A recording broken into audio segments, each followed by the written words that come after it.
Alright, just got making this review right here, and before we get into this, just want to say, this review took 2 years to make. Not exactly like 2 years from start to finish, you can tell from the timeline there's not much going on here. This review was recorded 2 years ago, so there's some things that's just not going to make sense, like my references to My Hero Academia, but keep in mind this is 2 years old, and it's finally here. A lot of my fans, especially in the Discord, will actually know about this review, so I thought it would be cool to actually finally put it out now that I'm in need of actual content. So please enjoy the video, and remember, this is in context of me around 2 years ago of a reviewer.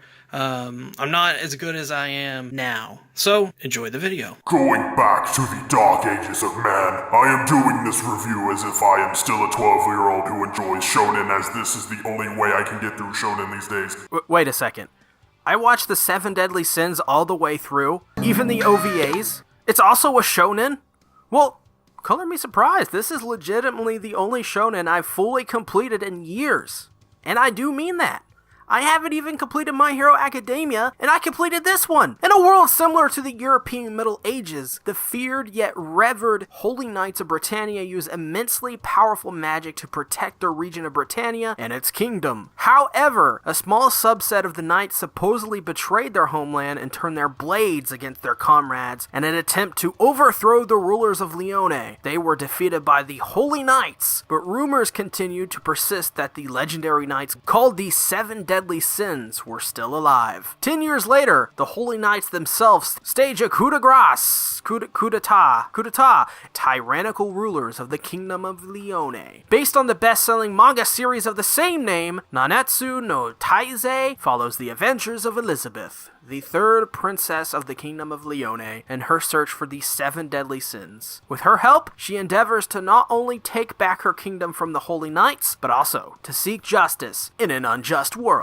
The 7 Deadly Sins is a Netflix exclusive in the West and is licensed by Funimation and produced by A1 Pictures. It's a 24-episode shonen with a 24-minute runtime per episode and also features a small 4-episode OVA series on Netflix as well, which I'm reviewing at the very end of this review. It originally aired in Japan in October of 2014, and as a small fun fact, I planned to review it when it came out on Netflix later on, but plans obviously fell through. As for direction, ADR is done by Chris Casson, and original direction is done by Tensai Okamura, who is known for working on legendary anime like Cowboy Bebop, Evangelion, and Blue Seed. In the 7 Deadly Sins, the story's enjoyability is treated as a priority above most other things. You could very easily enjoy the show from front to back with ease. If you take a moment to analyze the series, you will notice many plot holes and just less than desirable issues in just about every category. For example, throughout the whole series, Meliodas, our titular character, gropes and fondles our main heroine, Liz. Meliodas in the early going at one point sticks his face in the crotch of Liz. When the episode before, he groped her crotch as well. I even tried to make a count of this throughout the series, and I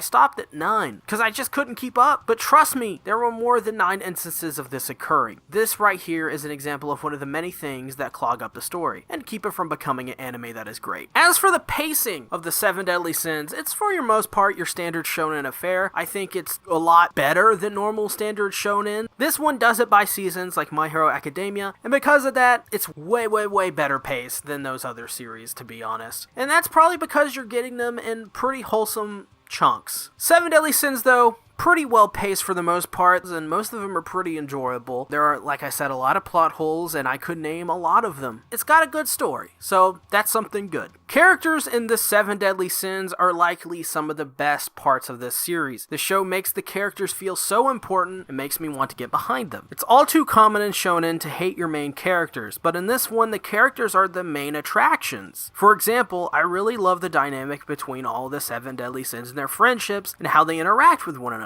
Another example is Deanne. I really like Deanne, as she has this certain charm about her that just makes her appealing. She's happy-go-lucky, and she's adorable. But the caveat to this is that in the beginning of the series, the characters seem awfully generic. It takes a little bit of time and investment to receive your reward here with the characters. And while that sucks, I think this is for the better, because by the end you feel like you went through a journey with them. But there is an aspect that I think is underrated with this series, and that's its ability to create characters whose origins are more more villainous than heroic. What I mean by this without spoiling is that there are characters that have sides to them, where you originally see them and they're terrible people, but by the end of the series, they're the good guys. But here is why I like this so much, because usually they seem obvious, but in their execution, it's unique and something you really don't see that often. They don't deny their past or their actions, it's just a part of their character they eventually overcome to maybe, not be completely good, but still good, but now they're flawed people that have went through something to come out on the other side. This makes those characters just all the more compelling. And there are other examples I could give you of many other different reasons I think the characters are done really well. I could mention the cute and endearing relationship between Meliodas, or Bond being freaking awesome all the time. I could go on, but we don't have enough time to do that, so you'll just have to take my word, sadly. A1 Pictures is the studio behind this anime, and while A1 shoves in a lot of dumb things in most anime they do, including this one, the art still remains incredible. A1 Pictures never fails to impress me with their art because it's also clean and well designed. The Seven Deadly Sins have some of the best art I've seen from A1 in quite a while. They bring to life the characters and world from the manga in striking detail and color. Character designs are beautiful and really are unique and interesting. Now, some of them are a little too much, going over to the fan service side of things, but even then, I can't say they don't fit the world, because even then, they just kinda do fit the world. As for backgrounds, they're for the most part well designed too, with small towns to cities being pretty well designed. This isn't an A1 anime that cheaps out on backgrounds. There are fine details everywhere to look out and marvel. Then there are the fight scenes, and as with any shonen anime, they are the spectacles, and we'll talk more about them in a minute. But in terms of how they look and are designed, they're very good. Explosions, impact craters, wounds on characters, it all reminds me of Dragon Ball Z in the best way possible. They not only animate the part, but they design the part too with the fighting and how that comes off. It looks gritty and sells the action you're seeing on these characters, which to me just makes the show that much more detailed than it already is. With animation, the Seven Deadly Sins aims to create a very weighted feel to its action scenes. This remains consistent when the weight of strikes and blows look very heavy and impactful in action. Characters go through a hell of a lot of fighting throughout this series, and each fight is steadily paced as well. The beginning fights are not as dangerous as those at the end of Season 1, and I really respect that. As for example in Naruto or Dragon Ball Z, the scaling is just out of control sometimes, and it just makes no sense. The series uses a lot of magic and super fantastical people, but it doesn't insult your intelligence as those listed before. This one aims to be as grounded as you can possibly be in an anime like this one, and because of this, the pacing is just really good, and by the end, the final big fight looks pretty awesome. It is awesome, and feels incredibly satisfying. The other parts of the show, like character movements and facial expressions, aren't anywhere near the level of when there is a big fight, but they're still solid. They lack in a couple places with the facial animations and all that stuff. I feel those can be toned up a little bit more, as some episodes are really good with facial expressions. Then the next episode, it's pretty standard, and nothing is really bad, it's just, it ain't great either.